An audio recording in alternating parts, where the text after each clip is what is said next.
Hi, I'm Rebecca Downs, original music artist from Birmingham, UK. Welcome to Series 3 of my podcast, Downs Your Way, in association with Blues in Britain magazine. This week I am interviewing Troy Redfern, multi instrumental slide guitarist, producer, and band leader.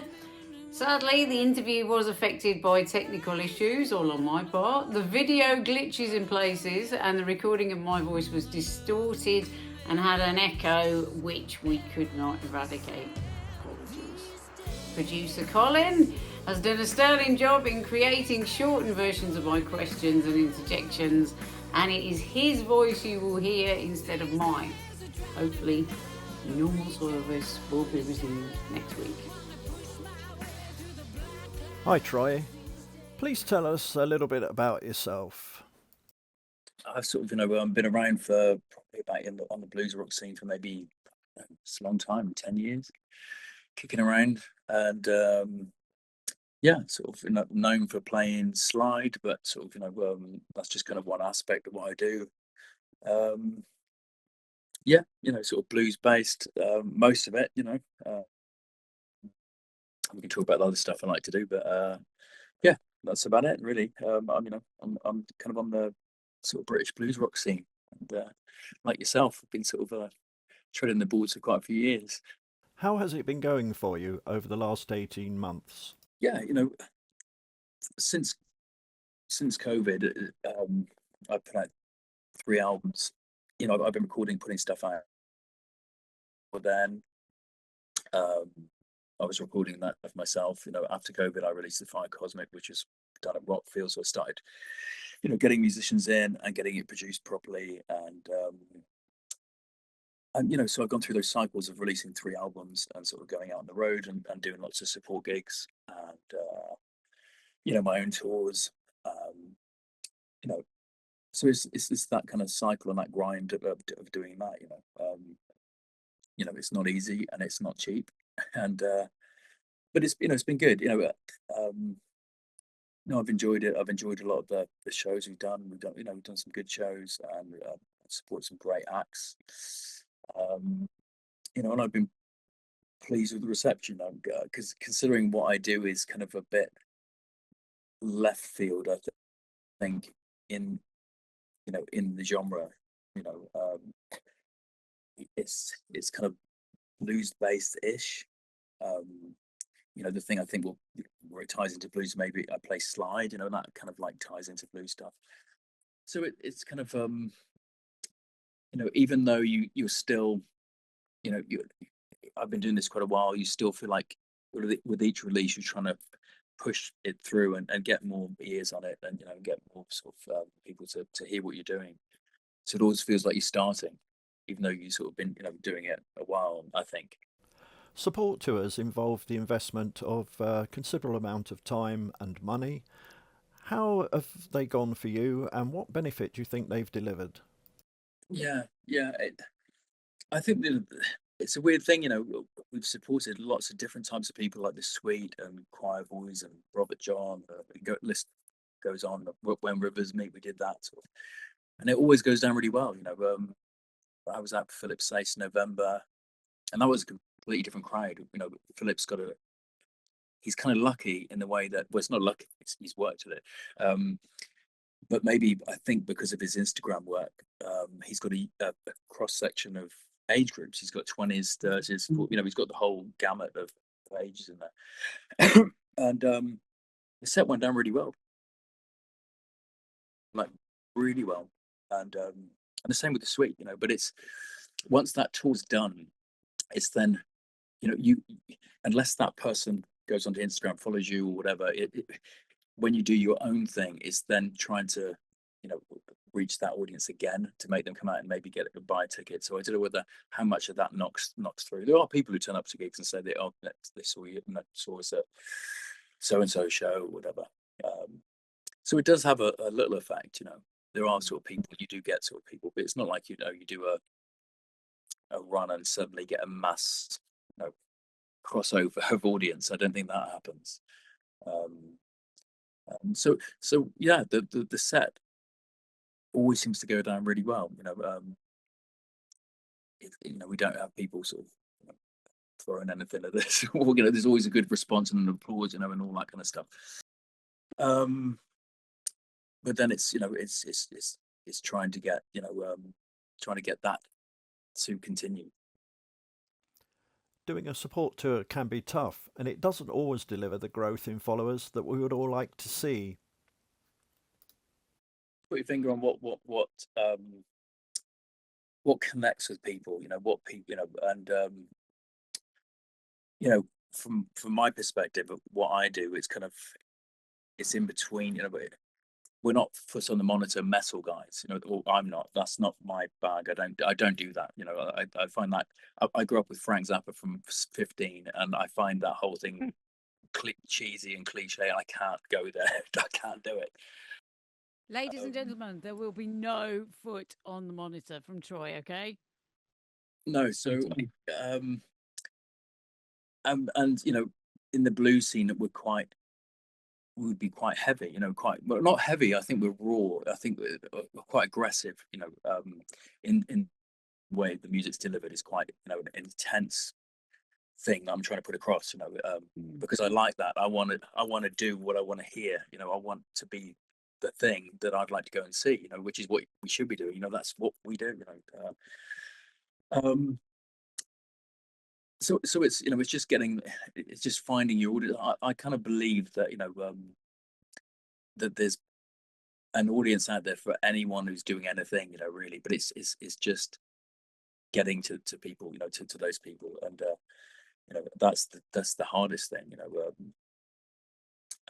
because like I said, when I've toured and gigged, and that always seems to go down well. Like I said, even with the younger crowd at the Safe shows and stuff like that. So I think there's an audience there. It's just like I say, it's just really tapping into that and getting that. And it's hard. It's one of those things that I could probably do more on socials with live stuff. And I think that's the thing that I probably don't do that is worth doing is just doing that constant live playing. Because not for the people who already follow you, but for the people who don't follow you. So I can see why someone like Philip does that, because he's doing a similar thing when he plays and he puts his posts, but it's not for the people who already know him, it's for the people who don't know him. So that algorithm will push them out to those people. There is good evidence that social media promotion works, and you have a great image that should get good engagement, but content creation can very quickly become a full-time job. Yeah, it would be hard. You'd almost have to batch process. So you'd have to do sort of like 20 or 30 in a go on a day, and then chop those up and bash them out. That would be the way forward. So I know what it is, me sort of like saying that I know what I should be doing that, but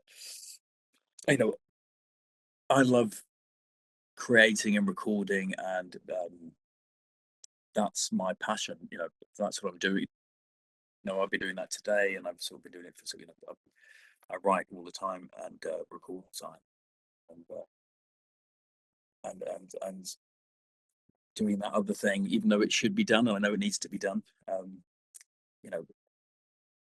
My love is in sort of creating music, and it always has been since before I started, 10 years ago. Well, when I was 16, I remember having a 4-track and just absolutely loving the fact that I could record stuff and hear it back.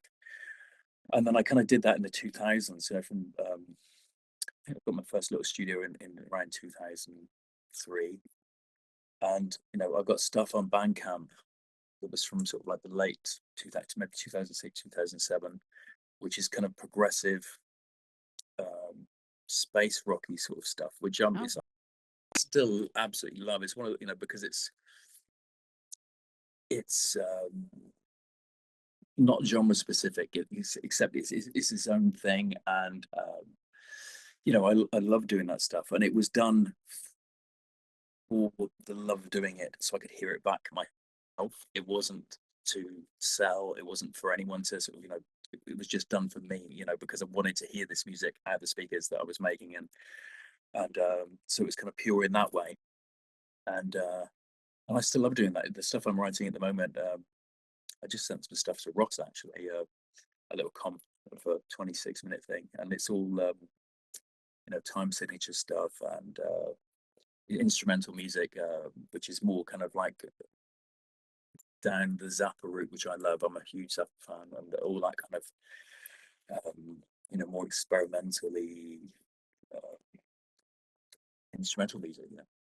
The sort of stuff. Actually, that sounds absolutely amazing. Well, I And love it. I'd be interested to hear that. I love it. And a weird thing happened during COVID. I put out an album called Island. 3 months into that sort of, because everyone was releasing stuff and doing things. And then on my hard drive, I got so much stuff that I started batching things into 12 tracks and releasing it every few months just to keep things going and all that. And the final one was a thing called Thunder Moon, and I wasn't sure whether to put it up on Bandcamp or to put it out there because it was instrumental guitar music that I wasn't known for.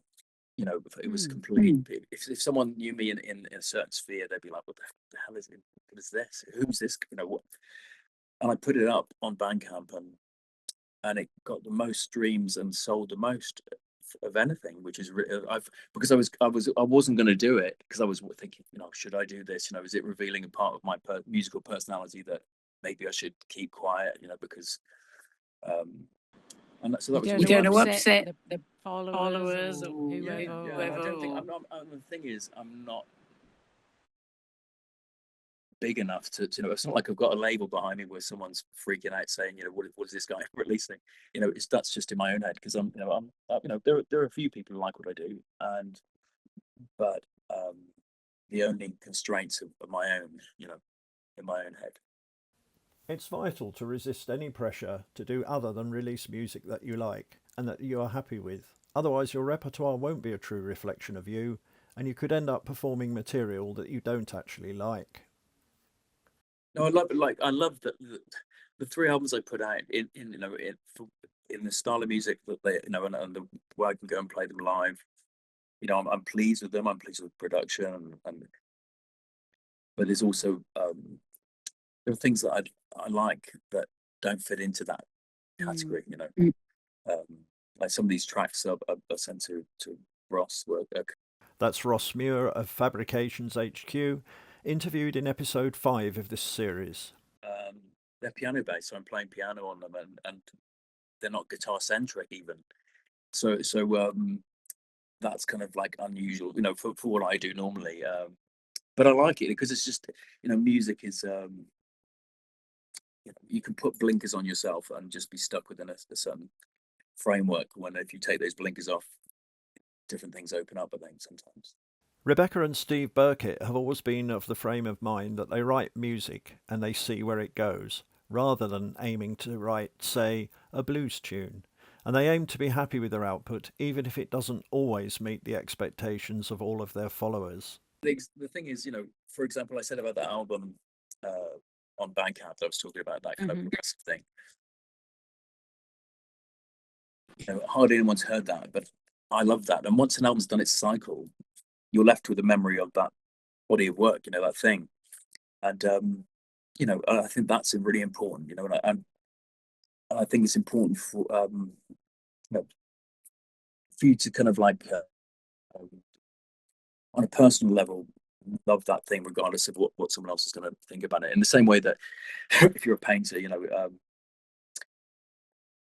it's the same thing, isn't it? You paint for an expression and not for people saying how much they like it. It's a strange thing, isn't it, when you're doing it for that reason? But I understand also that if the business model is to get people to buy tickets, then that's commerce. It's a different thing. And I get why people, why you have to do that. If that's your living, if that's your income, you're relying on that as your sole income, then yeah, the pressure's different, I think. In episode 2, Marquis made the point that you should make music that you want to make when you want to make it, in order to create a repertoire you can be proud of. That's what Steve and Rebecca are trying to do, and it sounds as if you are doing the same. Yeah. It has, that's the thing that, again, the sort of stuff I listen to, like there's a podcast called Make Weird Music, which I absolutely love, which is so left field. But the people who are making that music is super creative. It's not derivative, it's not pastiche, and I love it. I love that stuff. And that's what I like left field music. I like things that I've not heard before. Uh, Again, that's the guitar players like Adrian Belew from Zappa's band and Mike Keneally and all those guys, even Devon Townsend and all those guys.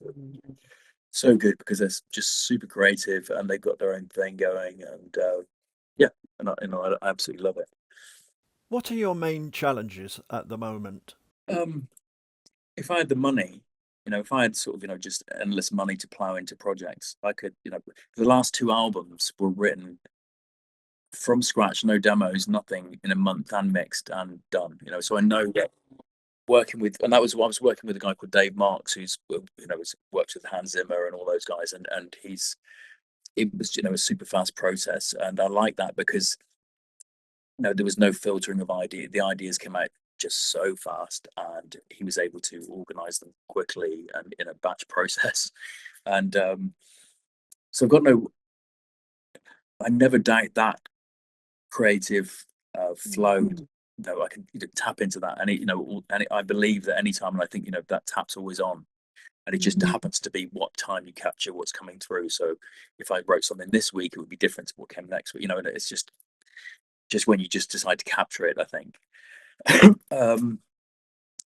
So it's yeah, the last few albums have cost a lot of money. I did them 3 in a row, and they cost me. And I'm it's just me. I'm not a band. I get musicians to play with me. I pay them, and but it's on me. And the first one lost a bit. The second two have made a bit. I've not lost on them. Yeah, but it's but it's to keep doing that year after year. I don't know. I did it the first 3 times. But like I said, I'm at the minute I'm recording this batch of music that I may release to via mailing list or something like that. I don't think it'd be a fanfare kind of project where because it would just be people who are interested in that sort of stuff. And then maybe next year, sort of do an album. But I want to get. There are things I want to get out. A good friend of mine who I went to school with, he played bass with me for years, and a super good friend died about 4 months ago, and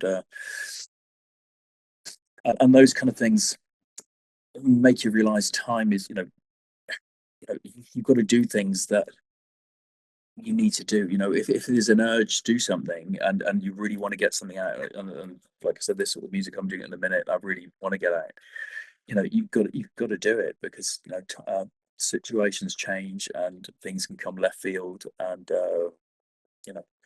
and at the end of the day, the process of reason I love this making stuff is the process of making it, and the satisfaction of making something I can sit back and love, and I think that with that happening, sort of with a good friend, sort of just gave me a kick in the arse to sort of just get that going for myself. The loss of Rebecca's mother 18 months ago prompted a reset and some thought about what she wanted to achieve, but it simply confirmed that her main aim is the same as it has always been: to write and release music she is proud of. 100%, and that's exactly the same. I'm on exactly the same page, and I love. Don't get me. I like going out and doing the stuff I've been doing, and a big part of my set is improvisation. There were sections where we go left field, and it's instrumental. A big part of the set is that, actually, and so I kind of get that out of my system in a live situation. Because I wouldn't want to do the other thing. I wouldn't want backing tracks and the same show every night. But unless you were sort of taking out a production where you needed the synth tracks and all that kind of stuff, which would, I'm sure that'd be great if you could still have that room for maneuver within the tracks. And of course, I'd like to have a 6-piece band if I could afford it, but but it's just not viable. I'm not going to get myself into massive amounts of debt for that. I've been going out as a duo recently for the last year probably, and Nikki and Paul Annis, Nikki Waters has played drums for me mainly, and then Paul has been doing it. He's coming out with Hollow Souls in October, November. But that's been has made it more financially viable. Good. I did that set because Philip Sayce wanted me to solo again. I'd supported him the year before, and he said, "Look, I want you to come out solo." And I was like, "Can we just take a minimal drum kit?" So we took the minimal drum kit out. He agreed to that, and I enjoyed it more, because I'm tuned down to C, so I've got lots of low end in my guitar sound. He's all the way down to C. It's super low. It's super low, and and a few people like Dave Pickles and Halleck, the photographers and whatnot, said that's the best version of your set I've seen, and I felt that because the interaction, the spontaneity with just you and a drummer, almost like you'd have like a tabla player and a sitar player. You have that kind of fast interaction. Was great, and I thought, right, we'll do that, and we toured that in May. And it was financially viable. I didn't lose money, and so, like I said, I'd love to have a 6-piece band, but paying each of those guys, you've got to be on a good guarantee to do that. Steve and Rebecca perform in a stripped-back trio or acoustic duo for exactly the same reasons. And Rebecca would love to be able to have more players on the stage with the main band, but it is simply unaffordable. It's an issue that has been picked up throughout the series, and it seems to have prompted a lot of debate. Stephen Stanley, episode 7, has been particularly active in feeding back comments. It is hard, it's hard. Like, I saw that one, and I saw the Ross, and I've seen reviews. And it's the same situation with the people who are talking about numbers and how to get people out and stuff like that. And and it's tricky, isn't it? There are so many aspects, and I don't think anyone's got an answer as to why. And it could be so many factors, couldn't it? The financial thing that people are under pressure financially. The news is a bit sort of like grim, so maybe people hold back because it's like looking a bit sort of like sketchy or different.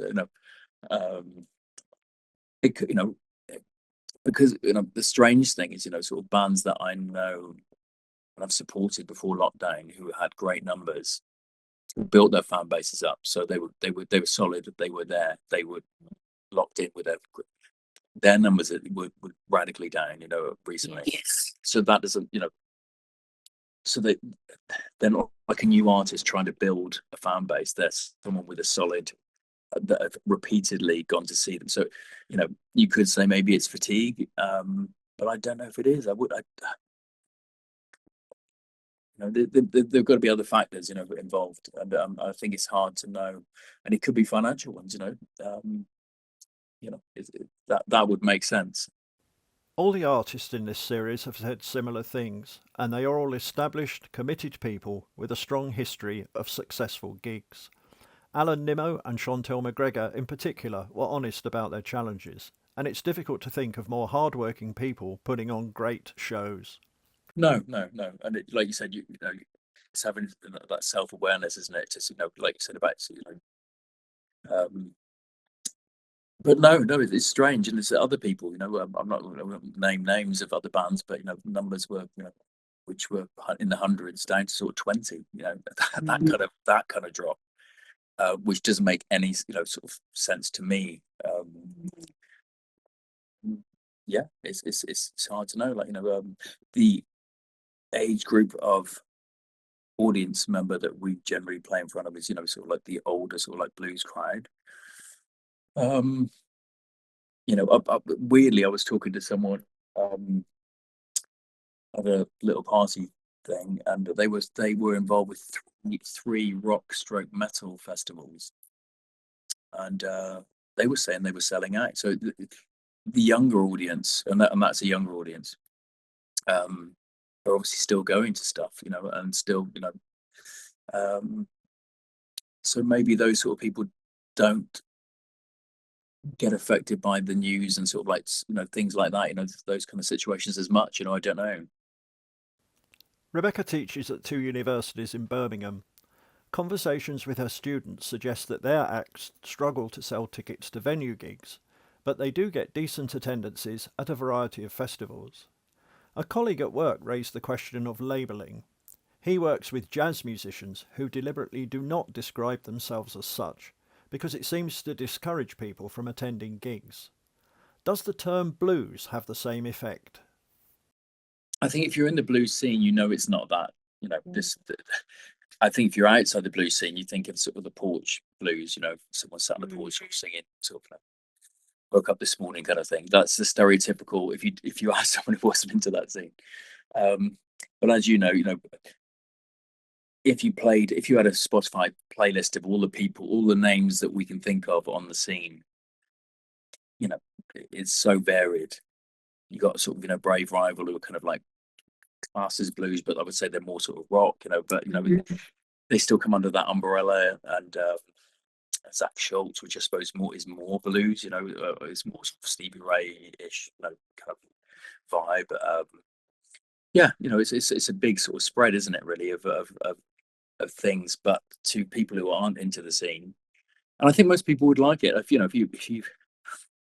If you had bands playing in a street, on a street stage in Birmingham, maybe, and people walking by, and you had some of the people on the scene playing, they'd be blown up. They'd love it.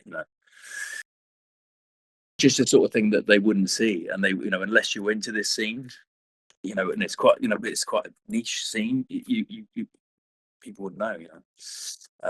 At this point, Rebecca started to make a point about getting younger people to gigs, and it led to Troy admitting that he's a grandfather. Yeah, I was, I expected, I put a little post up on socials and expected loads of grief from people sort of, give me loads of grief about it, but no one did, which was good. But yeah, I'm 51. I could have been a granddad a long time ago. My daughter, Jem, is 31. So I was 20 when I had her. So I could have been a granddad a long time ago. Returning to the point about young people and music, Rebecca asked Troy about his children's involvement in music. Jem goes to festivals. My eldest, she's over in Australia, and she goes to sort of lots of different things. Violet, my younger daughter, who's had, just had a son. She's super musical. She started playing drums when she was 3. She did the first gig when she was 4 with me. We did a sort of like a nice Stedford at school, which I've got on. It's on YouTube, and her timing was just ridiculous. And Wow. by the time she was 5 and 6, she was playing in different time signatures and combining them in different bars. And then she went on to, when she was about 12, 13, started playing guitar, writing songs, and she was just unbelievably intuitive with melodies and parts. And she still sort of does stuff, bits and pieces. But yeah, at some point, I'll hopefully sort of help her out. But we released she released a single. I recorded it for her, and got some folks to review it, and people like I know. But the thing is with that, it's like a treadmill. You got to have stuff behind it. So you drop one. Yeah, if you drop one thing, it kind of just drops and then it disappears, and it's like a conveyor belt, isn't it? You've got to keep feeding that conveyor belt to keep things in, people interested and not forget about you, because things move on, don't they? And change. I remember I did stuff with Babajack back in the day. You remember those? You remember Babajack? And they won awards galore, didn't they? And they were sort of and Yeah. I know Trevor's still brilliant and still doing his thing, but yeah, that's bands come and go, don't they? When it comes to posting on social media, do you ever do it because you fear your fans might think you've forgotten them, or worry that they will forget you? Yeah, I go through phases. Recently I've been a bit slack and I've just not put stuff on. I'm not in the kind of in the mood to put. I could put live photos, stuff like that. Uh, but it kind of gets, yeah, it's one of those things you sort of like. It's in the back of your mind. You got to keep something coming through. But then, I'm out in October, November, and there's going to be press on each of those. There's going to be a lot coming through, so I don't feel super pressurized now because I feel that, if you see stuff coming through all the time, does it annoy people? Not annoy people, but does it, is it necessary, to be constantly, literally every day? So, but I'm like anyone else. I scroll on Facebook. We all do, on Instagram, and you see what people are up to. So, you know, um, everyone else probably does that. So maybe it is right that you should be on there every day. Who knows? Rebecca does not scroll on social media. She deals with her notifications only, and she has made it clear to people that direct contact is the only reliable way to inform her of something. This is partially a matter of availability of time and partially one of managing her own mental health in an age where social media is often far from uplifting. Those of us close to her will try to alert her to important news, but staying fully abreast of social media is a challenge. Yeah, because it's not just that. It's it's the news, your actual real news feed, and there's so many angles coming at you of information of your emails, news feed, as in real news, Facebook, Instagram, all the different platforms, and yeah, it's probably not healthy. No, it's and that's why I kind of recording, getting back to what I love doing, and sort of going into that is good for me. I think because I'd like to just switch off socials completely and just really focus, because I think that's probably a wise move. Then it's keeping sort of like one foot in both worlds, really. So what is it that's coming up for you in October and November? I'm out with Chris Barris. He's got a new band called Hollow Souls. So we're out with those guys. I think it's 20 dates. That's a lot of dates. It's a few. Yeah, we did in May. We did 26 with only like a day or so off, and that was hard. I was worried about my voice, because I've done, I think, 14, 15 dates in a row, but never done that sort of like that amount in a month. That's a lot of And dates. I sing, but I'm not a singer, like a proper singer, so I just relied on Sanderson's. I took that sort of that throat mix, and that really seemed to save me. I was religious about that, but I don't do any vocal warm ups. I smoke a lot of cigarettes, so I was risking it. And yeah. At this point, Rebecca pointed out to Troy that these were the last things a vocal coach wanted to hear. So no, but we got through it, so I'm not too worried. I think there are gaps. I think it's kind of like 4 days, a couple of days off, 4 days, a couple of days off. It's a support set. So the one in May was a headline set, an hour and 20. So this will probably be more like 30, 40 minutes. So this should be easy run. And is that as the duo? Yeah, with Paul Annis. Yeah, he's out with me. So and I think that's ideal for Chris, because we're on and off. We can get on. That's what you want as in a support band. That's what I'd want. But it's a big sound. It's not like when it's through a big PA in a decent sort of like a venue, and these are quite good venues, and when it's loud, it's pretty full. It doesn't sound like a duo. It sounds like a full band. Well, that's. Rebecca saw Troy at Love Rocks Festival when she was on the same bill. He was performing solo, but the overall effect was very similar to a full band. It was Love Rocks that were. What's hard about that? I think doing it by yourself, there's no kind of downbeat. There's no or backbeat. Just something. So I don't like. I don't like doing that. I went out with Rob John on the wreck with a kick drum, and that was really hard keeping that going. So that's why having a sort of a drummer there. That's what I need. That. It depends what sort of player you are. Some guys who are sort of thumb players maybe can do it, but I don't feel like I'm strong enough in that world to do that solo thing, and be comfortable with it. I'll do it. I forced myself into that. I remember I went out with this. It was just after COVID, and I got the Sweet tour, and Rebecca pointed out her friend Lee plays for them. Right, his bass player. Yeah, he's a lovely guy. So I was going to do that as a duo. It was going to be me and Finn. Finn was drummer for me at the time, so like duo. And then like 2 days before the gig, the first one, I got a message saying you got to do it solo. So we rehearsed as a duo, and I never played solo in my life. At that point, ever, just ever, and but all my life I'd played in bands. I've never done.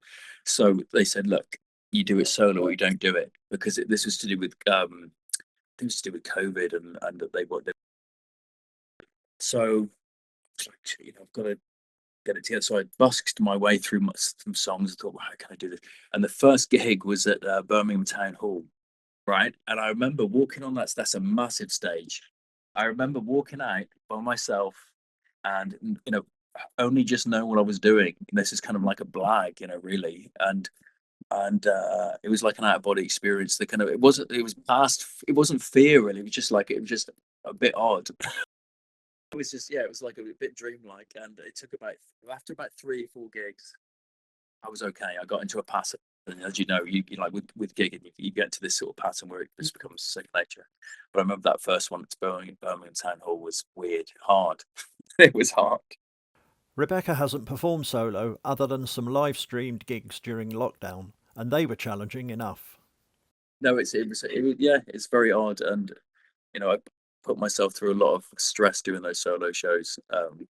But then, I went out with Web Rivers Meet after and did it solo, and I just forced myself to do it. I wasn't comfortable doing it solo. I didn't enjoy, so I suppose once I was in the zone, I kind of like enjoyed that, but it was something I'd rather not do. So, what message do you have for people who miss the support and only watch the main band?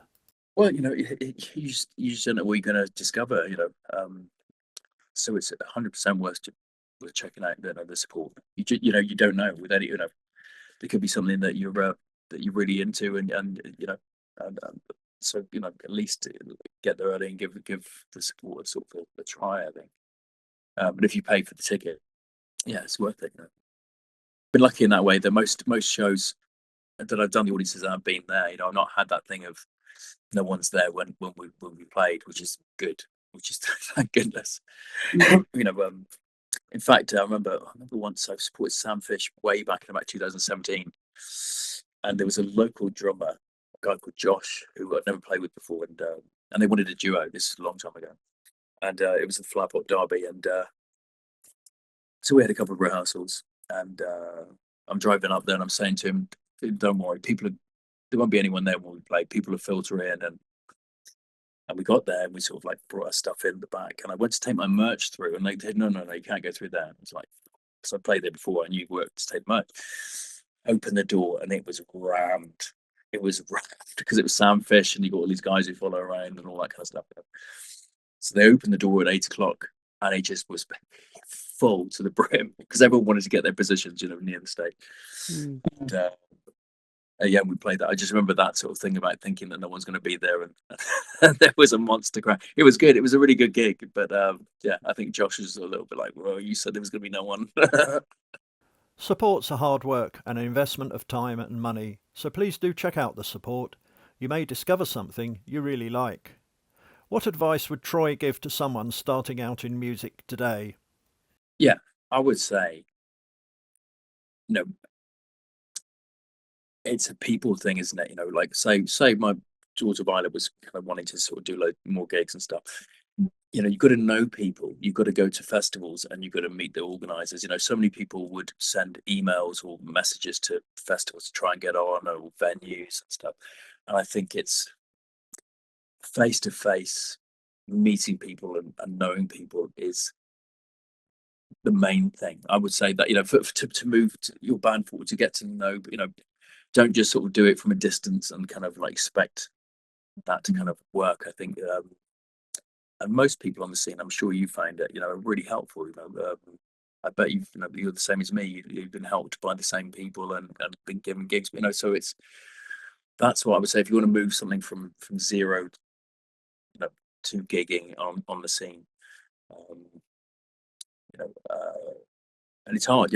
I live kind of like on the Welsh border in the middle of nowhere. So I was kind of, when I started, it took at least 3 years just to kind of like get to know folks and festivals and stuff. It took a long time because I still am sort of like away from everything really.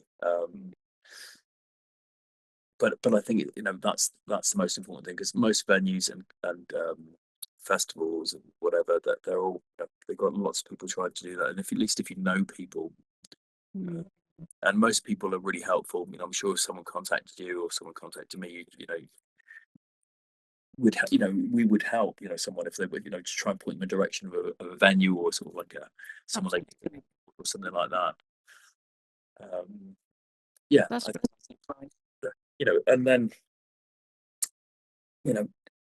also that it's to move something forward. It's a financial investment. You got to understand that.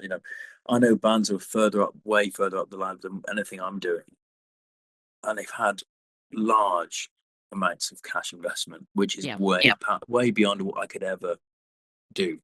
Yeah. So I understand what I can do and what I can't do, and how far it could be pushed anyhow. So I think it's having an awareness of that. There were certain bands, again, it depends what style. In the rock scene, there's different things. Different reasons for sort of bands being pushed. The management and things like that. And and maybe understanding sort of what you want, what your audience is, what genre you're sort of like looking at. To know where to sort of like to push your thing. When asked what she was trying to achieve, one of Rebecca's students pointed to an artist of note and said, "I want to be like that." When Rebecca looked at the history of that artist, it was clear that they had received substantial investment, certainly at a level that was not available to her student. Her advice to students and others starting out is to dream big, but to recognise that without access to significant money, they will face limitations. They must manage their expectations accordingly and not be too hard on themselves if they don't make rapid progress. Yeah, and the thing is, I think we live in a world that's the monoculture's disappeared. So the old, system of of everyone knowing this, it's a fragmented thing. So it's maybe sort of like being happy with existing within one of those kind of niches. It's just having your eyes open and maybe I don't know what young people are like these days, what they expect or like I said, I've always been a cynic. I've like I said, I grew up with Zappa. Like from 15, and all the kind of thing about Tinseltown Rebellion and about the sort of the industry and all that kind of stuff. That's ingrained way back as a kid. So I've approached everything from a certain point of view, but there are people who maybe want to sort of get famous, or anything like that, which is a bit sort of nuts, really. Which I suppose is exacerbated by social media and stuff like that. Of wanting to be and not wanting to just be be expressive with your art.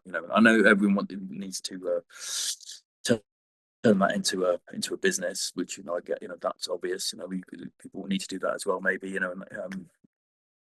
But it's that sort of that creative sort of impulse and desire to make something that you really want to do. I think that trumps everything. I think.